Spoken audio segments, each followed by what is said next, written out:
So as many of you may know, I share my stories on YouTube concerning colorism and featureism and everything that I've, pretty much gone through up until my adulthood, right? And there's a statement that really, really triggered me, and it took me a while to sit down with it and reflect and realize that I was triggered. The statement said, "But you don't have an American accent." And obviously it was in reference to one of the videos that I was sharing on, growing up in the American school system, being bullied and all these things. I responded defensively by saying, "But why must I have an American accent?" And I just realized, guys, that me cutting my hair was not just, for me to start my locks. Was me cutting away everything that I held on to survive. And I get emotional when I talk about this. 2008 was not a time to be dark-skinned.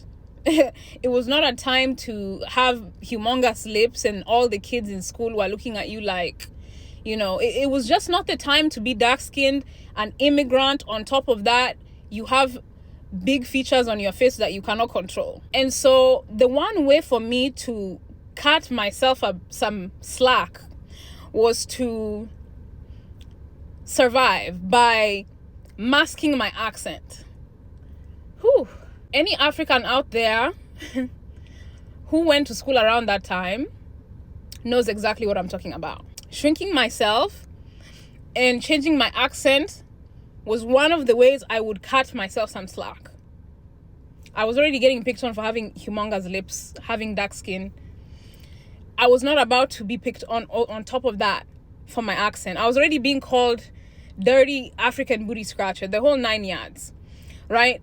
So changing my accent was a way to survive. I'm not sharing this for anybody to feel sorry for me. And I don't categorize an entire group of people for that immature behavior, right? Like, I have some great American friends, a lot of great black friends that I follow, and those who speak life into me all the time. Anyone who's followed me from the very beginning knows that I was shrinking myself a lot. If you look at some of those old videos, I shrunk myself in every single way. And the reason why I keep linking this to my hair is because I'm just now realizing that there was such a heavy energy with the old hair that I had. And even though I shaved it to start locks, it's almost like I let go of an identity of survival that I held on to so long.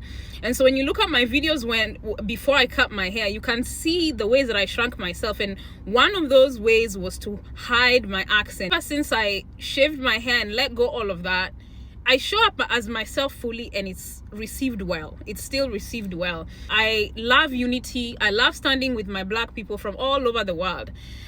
You'll never see me sitting here and start stupid diaspora wars, because of what I went through. I share my story for women like me, people who've experienced things like me, and because I'm also healing out loud. And if I can help others live out loud by just sharing, who I am authentically, that's all I want to do.